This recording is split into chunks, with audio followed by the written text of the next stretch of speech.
If this story touches your heart, subscribe to the channel, leave a like, and become a member for early access to upcoming stories.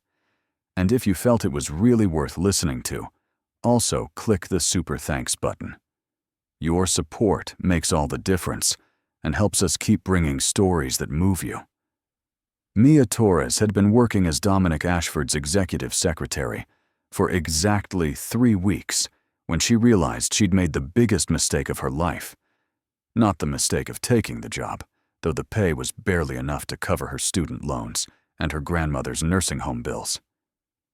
No, the real mistake had happened 6 weeks earlier at a masquerade charity gala where she'd been serving champagne to people who spent more on a single dress than she made in 6 months. The mistake was letting a stranger in a black mask kiss her in a darkened alcove. The mistake was following him to a hotel room and surrendering herself completely to a man whose face she never fully saw, whose name she never learned, but whose touch she couldn't forget. And now, every single morning, she sat across from Dominic Ashford, took his coffee order, scheduled his meetings, and pretended she didn't recognize the exact shape of his hands, the precise timbre of his voice when it dropped low, the way he moved with that controlled grace that had made her tremble that night. He had no idea that the anonymous woman who disappeared from his hotel room at dawn, leaving nothing but a silver mask on the pillow, was the same woman who now organized his calendar and filtered his calls. No idea that she remembered every second of that night with a clarity that made her ache. No idea that she was falling apart inside every time he looked through her as if she were invisible. Because to Dominic Ashford, billionaire CEO of Ashford Industries, Mia Torres was exactly what she appeared to be. Just another efficient secretary in a long line of replacements, a forgettable face behind a desk, someone who existed only to make his life easier. And that, more than anything, was what hurt the most. The morning started like every other morning in the past 3 weeks. Mia arrived at Ashford Industries at 7:30, a full hour before Dominic's scheduled arrival, because she'd learned quickly that he appreciated efficiency and hated waiting. The building was one of those glass and steel towers that dominated the Denver skyline, the kind of place that made her feel small every time she entered the marble lobby. She rode the elevator to the 42nd floor, clutching her worn leather bag against her chest, trying not to think about the fact that her shoes were starting to show their age, or that her suit, bought secondhand from a consignment store, was slightly too big in the shoulders. The executive floor was silent at this hour, just the hum of computers and the soft whir of the climate control system. Mia's desk sat directly outside Dominic's office, a strategic position. That meant she was the gatekeeper, the first line of defense against anyone who wanted his attention. She set her bag down, powered up her computer, and went through her morning ritual. Check emails, review today's schedule, prepare the conference room for the 8:30 meeting, and most importantly, make Dominic's coffee exactly the way he liked it. Black, no sugar, with just a hint of cinnamon that most people wouldn't even notice. She'd learned that detail by accident during her first week, when she'd caught the faint scent on his breath during a close conversation about a contract revision. It was a small thing, but Mia had made it her mission to notice the small things, because noticing was the only way she could stay close to him without revealing the truth. She was arranging the documents for his morning review when she heard it, the elevator doors opening, the measured footsteps approaching. Her heart rate picked up automatically, a Pavlovian response she couldn't control. Dominic Ashford entered the executive floor at exactly 8:15, as he did every morning, and Mia felt the air change. He was 37, though he carried himself with the confidence of someone much older and devastatingly handsome in a way that seemed almost unfair. Dark hair that he kept precisely styled, sharp blue eyes that missed nothing, and a jawline that looked like it had been carved from granite. He wore a charcoal suit that probably cost more than Mia's entire wardrobe, and he moved with that same controlled grace she remembered from the night at the hotel. The night she was supposed to forget. "Good morning, Miss Torres," he said without looking at her, his voice professionally neutral. His tone was always the same, polite but distant, as if there were an invisible wall between them that he had no interest in crossing. "Good morning, Mr. Ashford," Mia replied, keeping her own voice steady despite the fact that her hands trembled slightly as she picked up his coffee. "Your 8:30 with the board has been moved to 9. They requested the extra time to review the quarterly reports." Dominic paused, finally glancing at her, and Mia felt that look like a physical touch. His blue eyes scanned her face for maybe 2 seconds, long enough to acknowledge her existence, but not long enough to actually see her, and then he nodded. "Fine. Send me the updated reports before the meeting." He took the coffee from her hands, and for one heart-stopping moment, their fingers brushed. Mia felt electricity shoot up her arm, felt her breath catch, felt every nerve in her body remember exactly what those hands had felt like on her skin. But Dominic showed no reaction. He simply turned and walked into his office, closing the door behind him with a soft click that felt like a rejection. Mia sank into her chair, exhaling slowly. This was her life now. 8 hours a day, 5 days a week, sitting 10 feet away from the man who'd touched her with such intensity that she'd cried, not from pain, but from the overwhelming feeling of being truly wanted for the first time in her life. And he didn't remember. Or worse, he did remember and simply didn't care. The morning passed in a blur of phone calls and emails and meetings where Mia took notes, while Dominic commanded the room with an authority that made grown men nervous.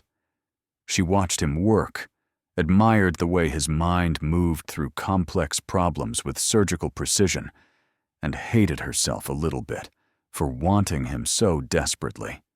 During lunch, while Dominic was in back-to-back meetings, Mia allowed herself the luxury of remembering. The Masquerade Gala had been 6 weeks ago, a charity event for children's hospitals that Mia had worked as catering staff to earn extra money. She'd worn a simple black dress borrowed from her roommate and a silver filigree mask that covered half her face. The event had been magnificent, all crystal chandeliers and ice sculptures and an orchestra playing Vivaldi. Mia had been invisible among the guests, just another server circulating with trays of champagne, until she'd stepped out onto a balcony for a breath of fresh air and found a man standing alone in the darkness. He'd been wearing a tuxedo and a simple black mask that covered his eyes, leaving visible only his strong jaw and the curve of his lips. Mia had frozen, about to apologize and retreat, but then he'd spoken. "Don't go," he'd said, and something in his voice had made her stay. "Are you hiding from the party too?" She should have recognized the voice, should have known. But in the moment, with the mask hiding his features and the champagne making everything feel dreamlike, she'd only seen a lonely stranger who seemed as out of place as she felt. "I don't really belong here," Mia had admitted, surprising herself with her honesty. "I'm just working the event." The man had turned to face her fully, and even through the mask, Mia had felt the intensity of his gaze. "Neither do I," he'd said. And that's when everything had changed. They'd talked for an hour, standing on that balcony while the party continued inside. He'd told her about feeling trapped in a life that looked perfect from the outside, but felt hollow within. She'd told him about working 3 jobs to pay for her grandmother's care and still feeling like she was drowning. They'd been strangers sharing confessions in the dark, and somewhere between the second glass of champagne and the moment when he'd reached out to gently touch her mask, Mia had made a decision. When he'd asked, with devastating gentleness, if she wanted to leave with him, she'd said yes. The hotel had been the kind of place Mia had only seen in magazines. A suite with floor-to-ceiling windows overlooking the city, a bed the size of her entire apartment, and a bathroom with marble everywhere. But what she remembered most wasn't the luxury. It was the way he'd touched her, with a reverence that made her feel precious. The way he'd asked permission before. Each escalation, his voice rough with desire, but always controlled, always careful. "Are you sure?" he'd whispered, as he'd slowly unzipped her borrowed dress. "You can stop this anytime. Tell me to stop, and I will." But Mia hadn't wanted him to stop. She'd wanted to forget, just for one night, that she was drowning in responsibility. Wanted to feel desired by someone who looked at her like she was the only person in the world. And when he'd made love to her, slowly at first, and then, with an intensity that had left them both shaking, Mia had felt something crack open inside her chest, something that felt dangerously close to love. She'd left at dawn before he woke, because she'd known that the spell would break in daylight. Known that whatever magic had existed between two masked strangers would evaporate when they became real people with real lives. She'd taken the silver mask as a memento and left nothing behind, except perhaps a memory. And then, 2 weeks later, when she'd shown up for her first day at Ashford Industries, she'd walked into Dominic Ashford's office and felt her entire world tilt. The man behind the desk, reviewing documents with that same intense focus, was unmistakably the stranger from the masquerade. Same hands, same voice, same presence that filled a room. But he'd looked up at her with polite disinterest and said, "Miss Torres, I presume. Welcome to Ashford Industries. I expect efficiency and discretion. Do we understand each other?" And Mia had understood perfectly. He didn't recognize her. The mask had hidden her well enough, and the champagne and darkness had done the rest. To him, she was just another new secretary, unremarkable and easily replaced. The realization had been crushing. But what choice did she have? She needed this job. The pay was better than her previous 3 jobs combined, and the health insurance meant she could finally afford better care for her grandmother.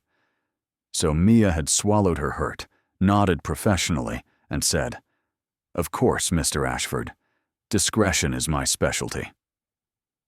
And that had been 3 weeks ago. A sharp knock on her desk pulled Mia back to the present. She looked up to find Jessica Chen, one of the junior marketing executives, smiling at her with barely concealed curiosity. "You're the new secretary, right?" Jessica asked, leaning against Mia's desk with the casual confidence of someone who'd never worried about money. "How are you surviving?" "Dominic goes through assistance like most people go through coffee." Mia forced a professional smile. "I'm managing. He's demanding, but fair." Jessica laughed, a knowing sound. "That's diplomatic. Look, word of advice. Don't take it personally. He's been like this since his divorce 2 years ago. Cold, focused, completely closed off. Half the women in this building have tried to warm him up, and all of them have failed." Before Mia could respond, Dominic's door opened. "Miss Torres, I need you to pull all communications from the Brennan merger last year. Cross-reference with," he paused, noticing Jessica. "Miss Chen, don't you have work to do?"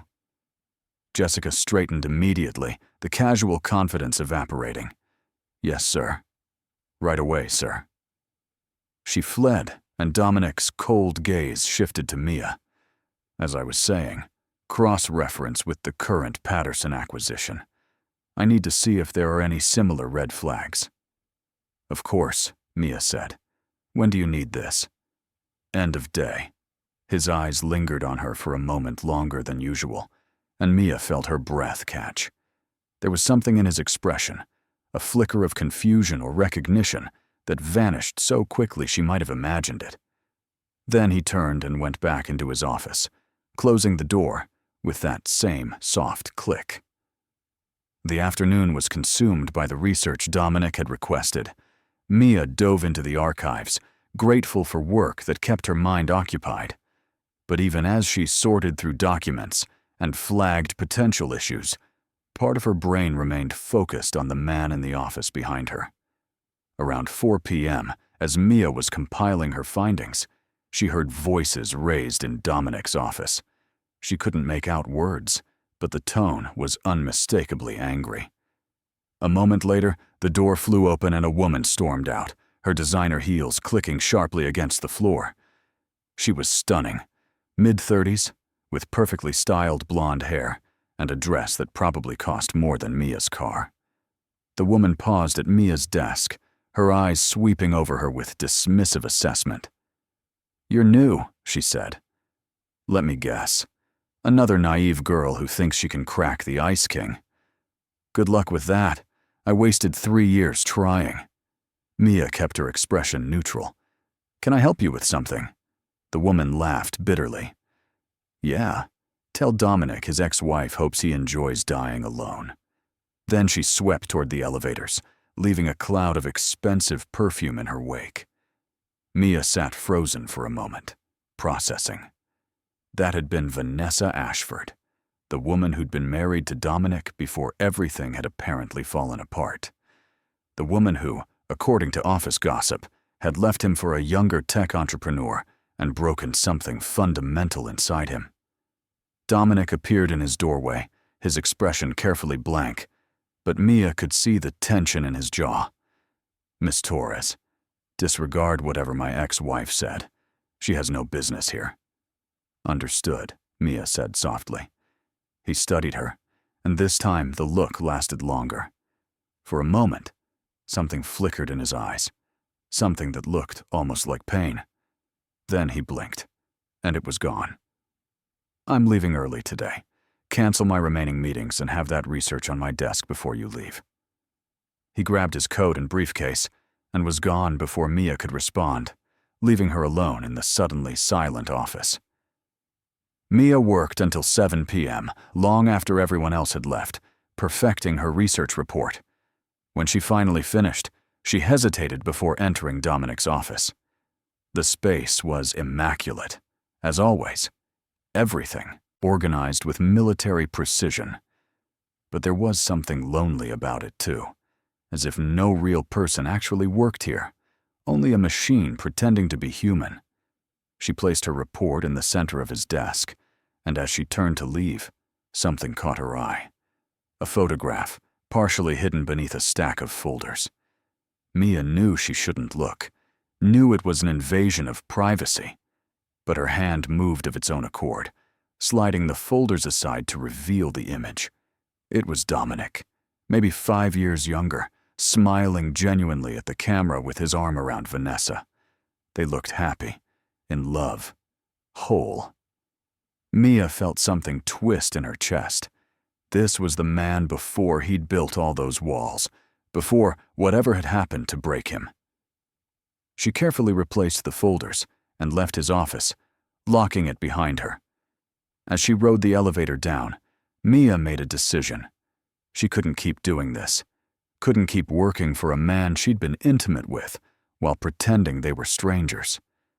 It was killing her slowly, watching him look through her every day, wanting him and knowing she could never have him. Tomorrow, she would give her 2 weeks' notice. It was the only way to survive this. But when tomorrow came, everything changed. Mia arrived at her usual time to find Dominic already there, which was unusual. He was standing by the window in his office, still wearing yesterday's clothes, as if he'd never left. When he heard her enter the outer office, he turned, and Mia felt her heart stop. He looked destroyed. His normally perfect hair was disheveled, his tie was loosened, and there were shadows under his eyes that spoke of a sleepless night. Worse, there was something raw in his expression, something vulnerable that she'd never seen before. "Miss Torres," he said, his voice rougher than usual. "I need to speak with you. Now." Mia's mind raced through possibilities. Had he somehow discovered the truth? Was he firing her? She followed him into his office, and he closed the door, something he never did during business hours, unless it was for a confidential meeting. He didn't sit. Instead, he paced to the window, hands shoved in his pockets, shoulders rigid with tension. 6 weeks ago, he began, not looking at her. I attended a masquerade gala for children's hospitals. Mia felt the blood drain from her face. Her hands started trembling, and she clasped them together to hide the reaction. I met someone there, Dominic continued, his voice tight. A woman in a silver mask. He paused, searching for words. We spent the night together, and when I woke up, she was gone, just vanished, leaving nothing but her mask. Ma couldn't breathe, couldn't move. This wasn't happening. He turned to face her then, and the intensity in his blue eyes pinned her in place. I've been trying to find her for 6 weeks, hired investigators, reviewed security footage, everything. And last night, I couldn't sleep, so I came back to the office. I was looking through old files, and I found something. Your employment application. He moved to his desk and picked up a folder. Mia recognized it as her own personnel file. Her hands were shaking so badly, now she had to grip the edge of his desk to steady herself. The application included a background check, Dominic said, his voice carefully controlled, which included a list of your previous employers. One of them was Prestige Catering Services, the same company that staffed the masquerade gala. Mia felt tears burning behind her eyes, but she refused to let them fall. Her voice came out as barely a whisper. You don't know it was me." Dominic's laugh was short and bitter. "Don't I?" He moved closer, and Mia's heart hammered against her ribs. "I've been watching you for 3 weeks, Miss Torres. Watching and wondering why you seemed so familiar. Why the sound of your voice made something in my chest ache. Why I couldn't concentrate when you were near, even though I told myself you were just another assistant." He reached out slowly, giving her time to pull away, and gently touched her face. His thumb traced the line of her cheekbone with devastating gentleness. "The mask covered here to here," he said softly. "But it didn't cover this, the curve of your jaw. Or this, the shape of your mouth. And it definitely didn't hide this." He slid his hand to the back of her neck, his fingers finding a small birthmark she'd always been self-conscious about. A tiny star shape, right here, where I kissed you a dozen times that night. Mia's tears fell then, hot and unstoppable. "I'm sorry," she whispered. "I didn't know. I didn't know who you were that night.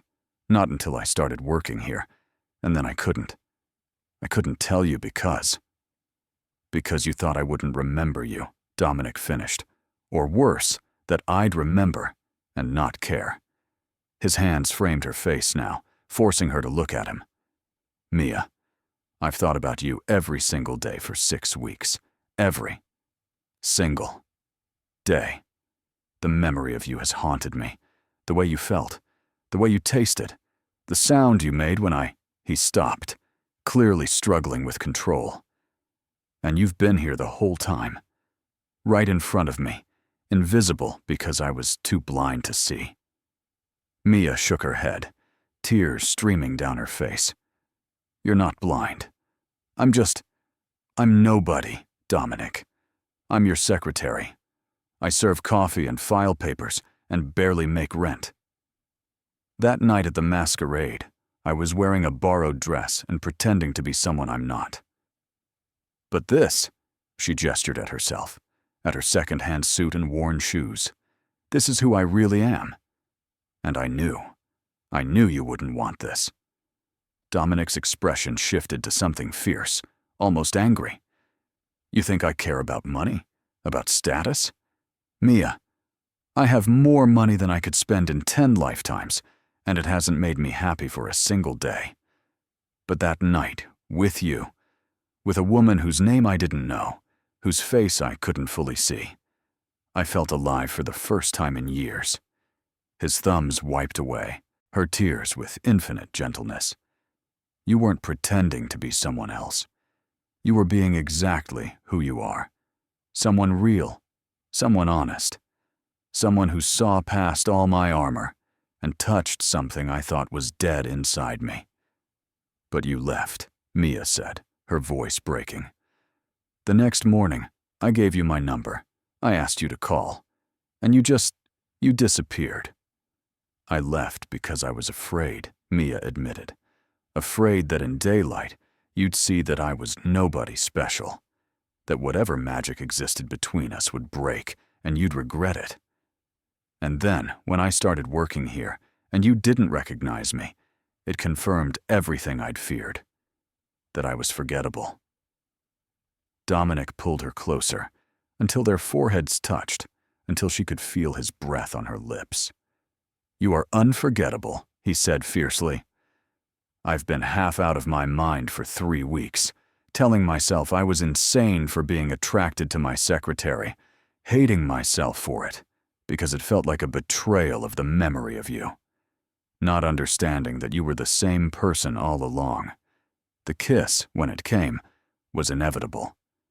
Dominic's lips crashed against hers, with all the pent-up longing of 6 weeks of searching, 3 weeks of proximity without recognition, and years of loneliness finally finding relief. Mia kissed him back desperately, her hands fisting in his shirt, pulling him closer, trying to merge herself with him. She tasted salt from her own tears, felt the trembling in his hands as he held her face, heard the low sound he made when she opened her mouth to him. This kiss was different from that night at the hotel. That night had been exploration, discovery, the tentative connection of strangers. This was recognition, reunion, the desperate joining of 2 people who'd found each other, and lost each other, and found each other again.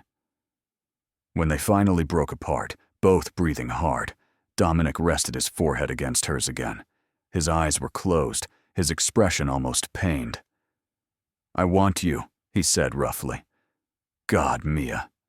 I've wanted you since that night, and the wanting has only gotten worse. But we can't. Not here. Not like this. You work for me, and I won't be the boss who takes advantage. Then I quit, Mia said immediately. Dominic's eyes snapped open. What? I quit. Effective immediately. You can't fire me if I quit first. A smile tugged at Dominic's lips, the first real smile she'd seen from him in 3 weeks. That's not how it works. Yes, it is, Mia insisted, and she could feel herself smiling too, even through the tears. I quit, Dominic, which means I'm no longer your employee, which means whatever happens next is between 2 people who met at a party, not a boss and his secretary. Dominic studied her face, and Mia could see him warring with himself, the responsible CEO who followed rules against the man who'd been searching for her desperately. The man won. He kissed her again, deeper this time, and Mia felt her knees go weak. His hand slid down her sides, over her hips, pulling her flush against him, and she could feel exactly how much he wanted her. We should go somewhere, Dominic murmured against her mouth. Not here. My place is 15 minutes away. Mia nodded, unable to form words. Dominic grabbed his coat, took her hand, and led her to his private elevator, the one that went directly to the executive parking garage. They didn't speak during the ride down, but the tension between them was electric, combustible. In the garage, Dominic guided her to a sleek black car, something expensive and powerful, and opened the passenger door for her. The drive to his penthouse should have been awkward, full of difficult questions about what happened next, about her job, about the massive complications they were creating. But instead, Dominic kept one hand on the wheel and the other clasped with Mia's, his thumb tracing circles on her palm in a gesture that was both soothing and arousing. Tell me about the last 6 weeks, he said as they drove through downtown Denver. Tell me what it was like, seeing me every day. Torture, Mia admitted. Every time you looked through me like I was invisible, it hurt. Every time you handed me coffee orders or meeting notes with that professional distance, I wanted to scream that I knew what you tasted like, Knew the sound you made when you—" She stopped, blushing. Dominic squeezed her hand. "When I what?" "When you came," Mia whispered. "I know the sound you make, and I know that you have a scar on your left shoulder blade from a childhood accident. And I know that you hate sleeping alone, but you're too proud to admit it." Dominic pulled the car to a stop at a red light and turned to look at her fully. His blue eyes were dark with desire. "What else do you know?" "That you're lonely," Mia said softly. "That underneath all that control and power, you're just as lost as I am. That we found each other once in the dark, and maybe we can find each other again in the light." The light changed, and Dominic accelerated, his jaw tight with tension. "We're 3 minutes away," he said roughly. "And when we get there, Mia, I'm not going to be gentle. I've wanted you too long, needed you too desperately. If you're not ready for that, tell me now." "I'm ready," Mia said. "I've been ready since the moment I walked out of your hotel room 6 weeks ago." The penthouse was everything Mia expected, sleek and modern, with floor-to-ceiling windows offering a panoramic view of Denver's skyline. But she barely noticed. The moment the door closed behind them, Dominic was on her, pressing her against the wall, his mouth claiming hers with a hunger that stole her breath. His hands were everywhere, unbuttoning her suit jacket, sliding it off her shoulders, finding the zipper of her skirt. Mia tugged at his tie, loosening it, working on the buttons of his shirt with shaking fingers. They left a trail of clothing from the entryway to the bedroom, pausing every few steps to kiss, to touch, to relearn the geography of each other's bodies. By the time they reached the bed, they were both down to underwear, and Dominic paused, his chest heaving, his eyes raking over her with an intensity that made her shiver. "That night at the hotel," he said roughly, "I was careful with you." "Gentle?" "Because you were a stranger, and I didn't want to scare you. But Mia, I don't want to be gentle right now. I want to devour you. I want to mark you so thoroughly that you never forget who you belong to." "Then do it," Mia challenged, emboldened by the desire in his eyes. "I'm not fragile, Dominic. I won't break."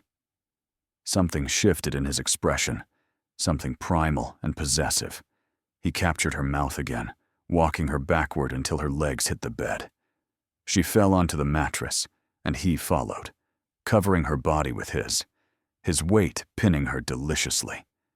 His mouth moved from her lips to her jaw to her neck, and Mia gasped when he bit down gently on the sensitive skin where her neck met her shoulder. "You're mine," he growled against her skin. "Say it." "I'm yours," Mia breathed. "Only yours."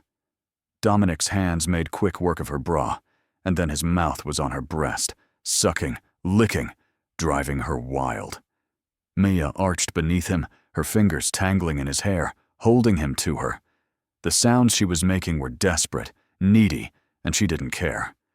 This was what she'd been craving for 6 weeks. This intensity, this connection, this feeling of being wanted with such single-minded focus. When Dominic finally slid her panties down her legs, Mia was trembling with anticipation.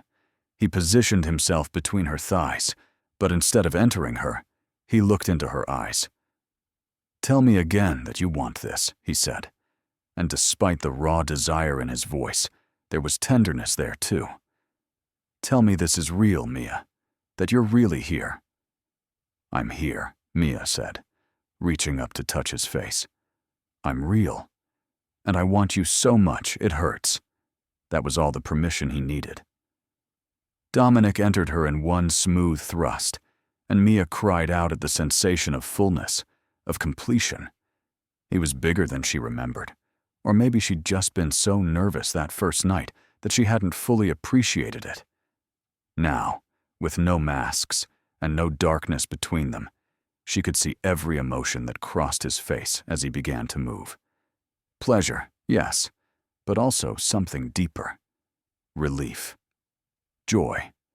something that looked dangerously like love. Mia wrapped her legs around his waist, pulling him deeper, meeting his rhythm. They moved together, as if choreographed, as if their bodies had memorized this dance 6 weeks ago and were now simply remembering the steps. Dominic's control began to slip, his thrusts becoming harder, faster, more demanding. Mia loved it. Loved the way he lost himself in her. Loved the sounds he made. Loved the way his fingers dug into her hips, hard enough to leave bruises she'd treasure tomorrow. When her orgasm hit, it was like falling and flying at the same time, waves of pleasure crashing over her, so intensely that she couldn't breathe, couldn't think, could only feel.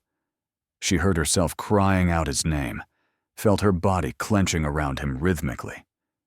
Dominic followed moments later, his own release tearing through him with such force that he collapsed onto her, his face buried in her neck, his body shuddering. They lay like that for long minutes, still connected, hearts racing, breathing gradually slowing. Dominic's weight was heavy but comforting, and Mia wrapped her arms around him, holding him close, feeling his heartbeat against her chest. Finally, he lifted his head to look at her, and Mia saw vulnerability in his eyes that made her throat tight.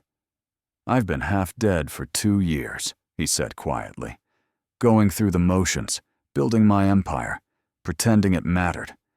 And then I met you, twice now, and both times you've made me feel human again. Don't leave me, Mia. Please." "I won't," Mia promised, stroking his hair.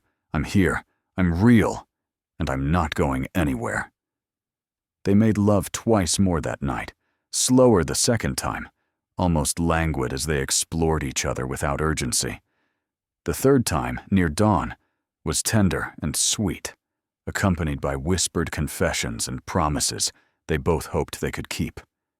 When Mia finally fell asleep, it was wrapped in Dominic's arms, his breath warm against her neck, his hand possessively splayed across her stomach. She woke to sunlight streaming through the floor-to-ceiling windows and the smell of coffee. For a moment, she was disoriented, not recognizing the expensive sheets or the expansive bedroom. Then memory flooded back, and she sat up quickly, clutching the sheet to her chest. Dominic entered the bedroom carrying 2 mugs of coffee, wearing only pajama pants that hung low on his hips. His hair was still messed from sleep, and there was a hickey on his collarbone that Mia vaguely remembered giving him during the night. The sight of him, relaxed and domestic, made her heart ache. "Good morning," he said, his voice warm. His smile was genuine, transforming his usually stern features into something almost boyish. "I made coffee." "With cinnamon," Mia observed. "You remembered." "I remember everything about you," Dominic said, settling onto the bed beside her and handing her a mug. "Every detail, even the ones you didn't think I noticed." They drank coffee in comfortable silence for a moment, and then Dominic set his mug aside. "We need to talk," he said, "about what happens now." Mia's stomach knotted. Here it comes, she thought. The morning after regret, the reality check, the explanation of why this was a mistake. But Dominic surprised her. "First, you're not quitting," he said firmly. "You're an excellent secretary, and I need you in that role." "But," Maya started. He held up a hand. "Let me finish. You're not quitting as my secretary. You're being promoted. I have an executive assistant position that's been vacant for 6 months. It reports directly to the board, not to me. Same floor, better pay, but different chain of command. Which means," he reached out to tuck a strand of hair behind her ear, "we won't have a direct professional relationship anymore. Which means there's no ethical conflict." Mia blinked. You're promoting me?" Dominic's smile widened. "You've done more in 3 weeks than my last 5 assistants combined. You're overqualified for secretarial work anyway. The executive assistant role would suit your skills better.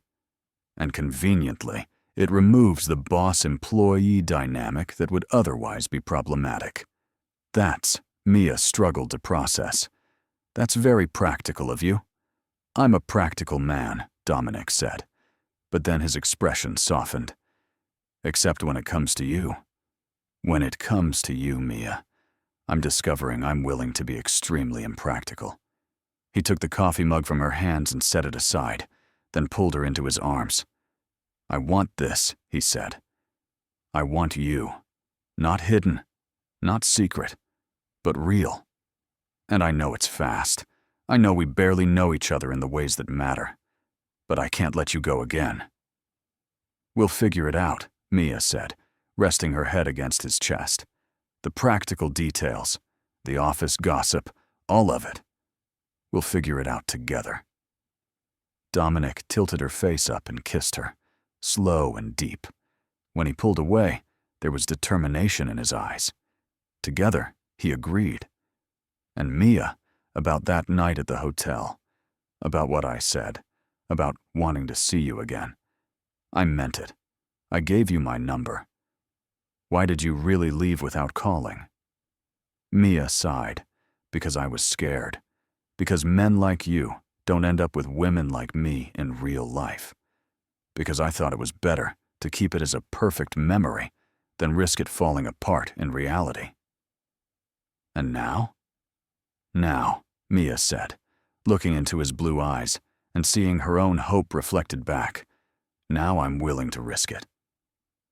The next few weeks were a whirlwind. Mia's promotion to executive assistant was announced, and while there were certainly raised eyebrows and whispered speculation, the official story held. She'd demonstrated exceptional competence, and the position had been vacant anyway. It wasn't nepotism if she'd earned it, even if everyone suspected there was more to the story.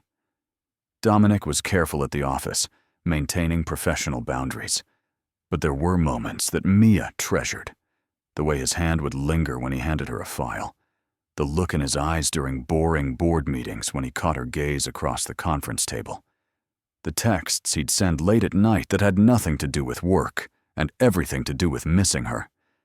They kept their relationship private initially, not secret exactly, but contained.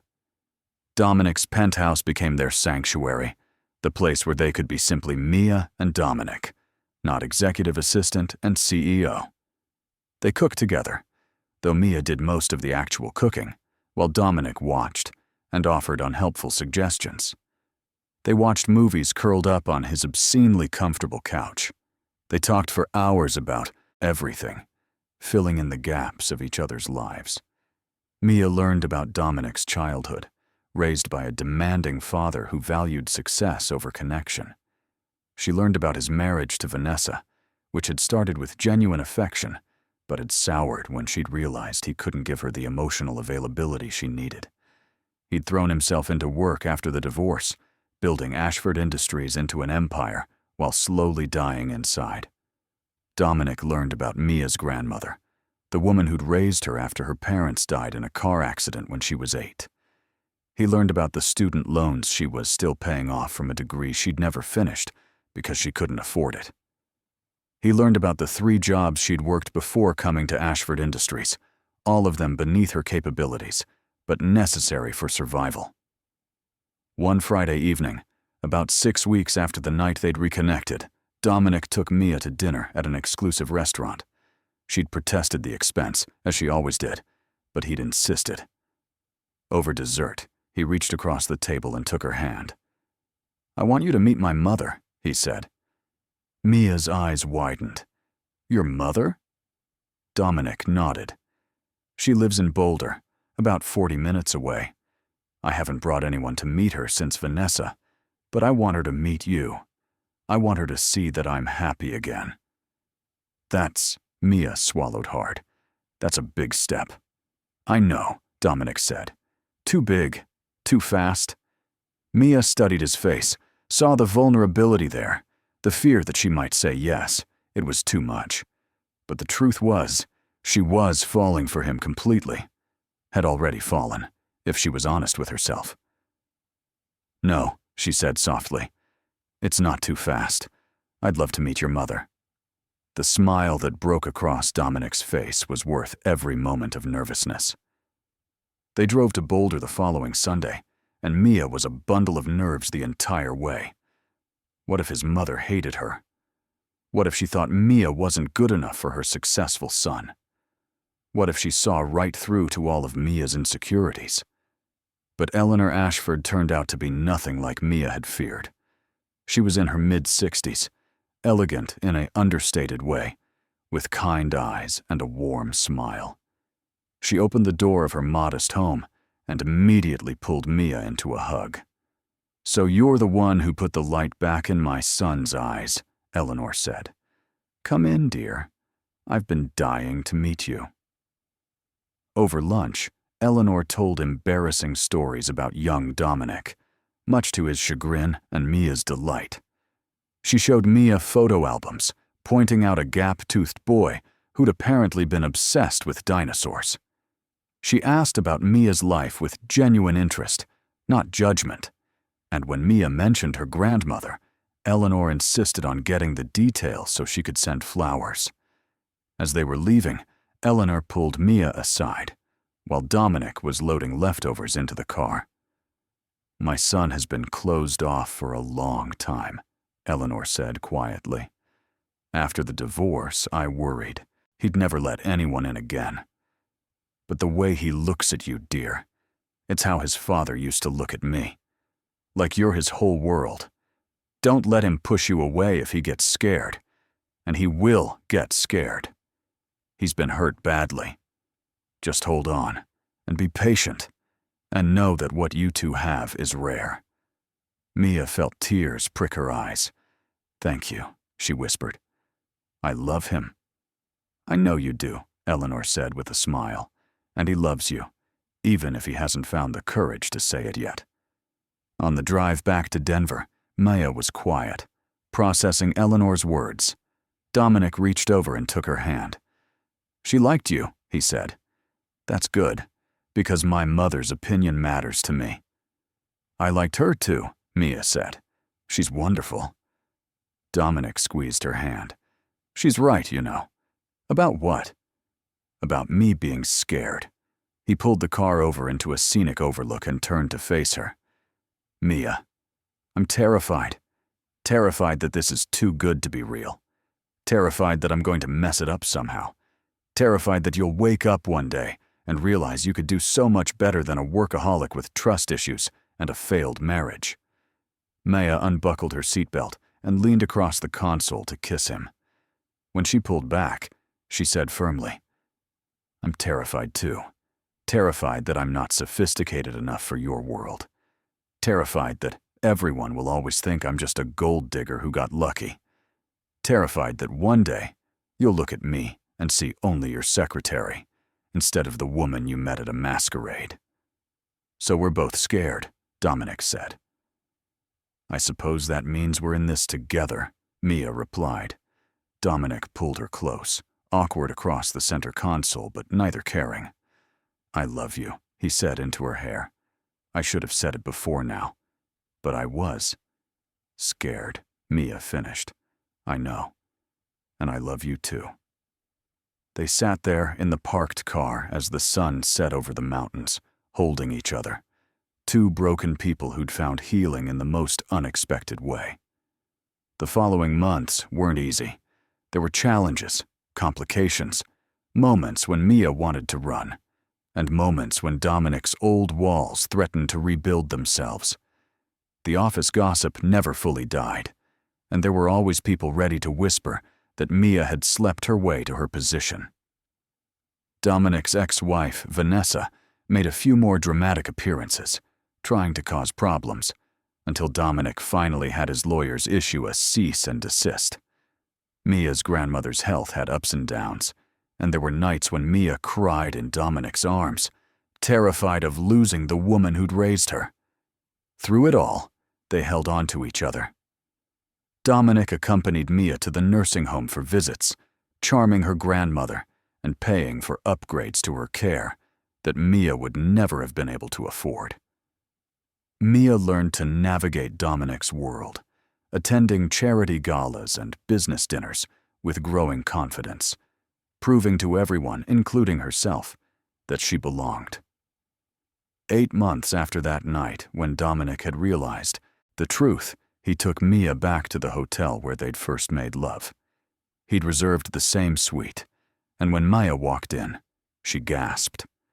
The room was filled with silver masks, hundreds of them, hanging from the ceiling on invisible threads, turning slowly in the air conditioning.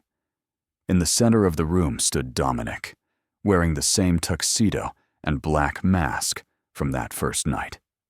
"May I have this dance?" he asked, extending his hand. There was no music, but Mia went to him anyway, and they swayed together in the sea of spinning masks. After a moment, Dominic reached up and removed his mask.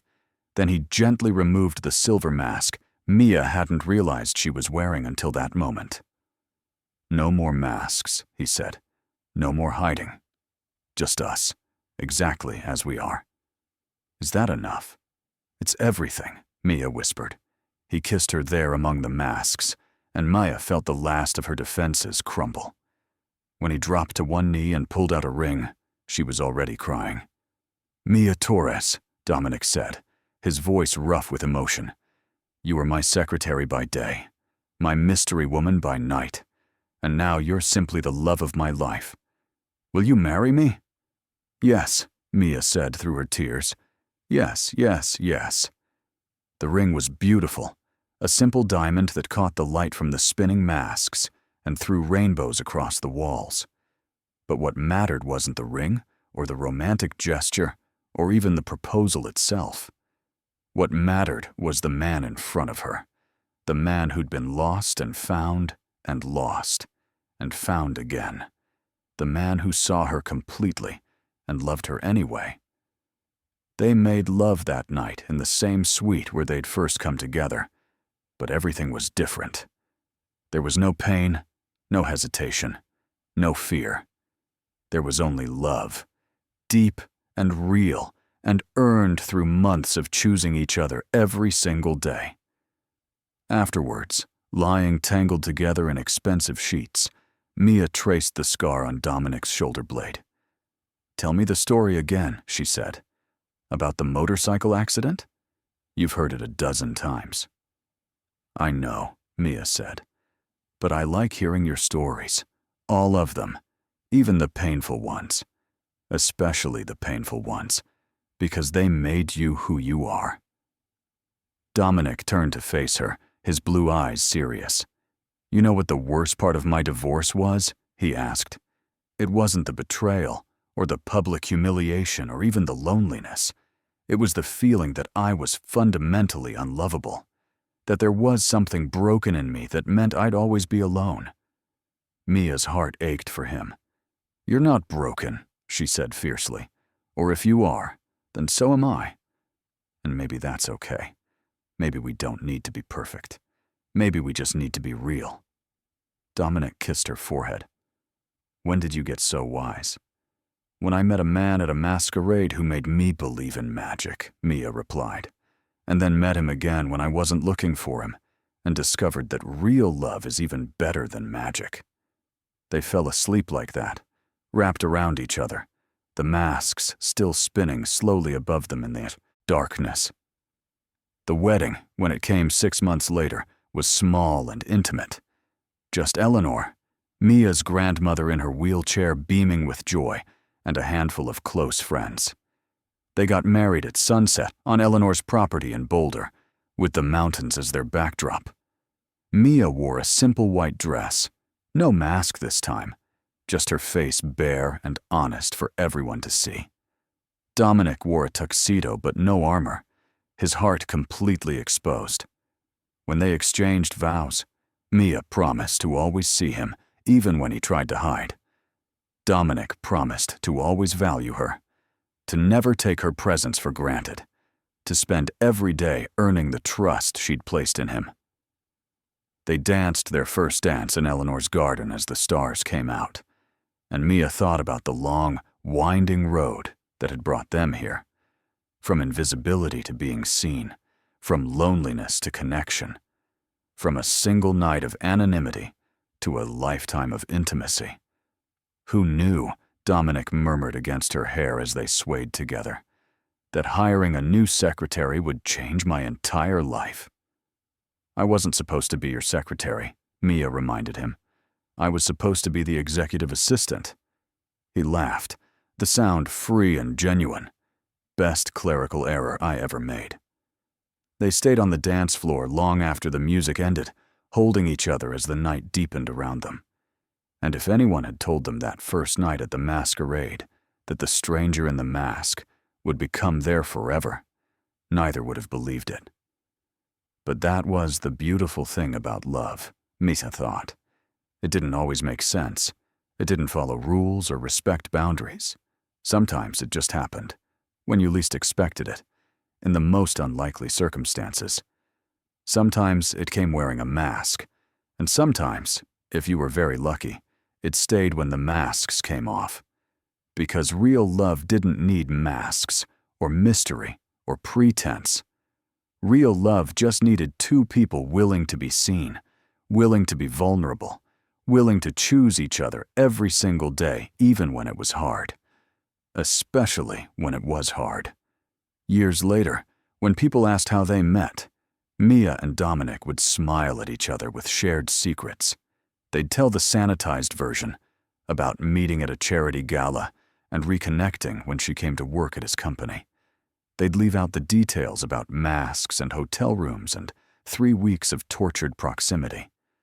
Those details were theirs alone, precious and private. But sometimes, on quiet evenings in their home, Dominic would pull Mia close and whisper, "Remember when you were just my secretary?" And Mia would laugh and reply, "I was never just your secretary. I was always your mystery woman, and you were always going to be mine." And then he'd kiss her, slow and deep, and she'd remember why she'd taken the risk that night at the masquerade, why she'd left with a stranger, given herself completely, and then had the courage to stay when that stranger became real. Love, she'd learned, was worth the risk, every single time. If this story moved you, remember to subscribe to our channel for more stories that touch the heart. Leave a like if Mia and Dominic's journey resonated with you. Become a member for early access to upcoming stories.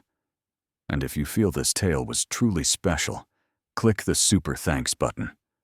Your support helps us continue bringing you stories about love, second chances, and finding the courage to be seen. Because everyone deserves to be seen, to be valued, to find that person who looks at them and sees not just who they are, but who they could become. Everyone deserves their own masquerade moment, that instant when everything changes and life suddenly becomes more than just surviving. It becomes worth living. Thank you for listening to this story. Until next time, believe in magic, believe in second chances, and most of all, believe in love.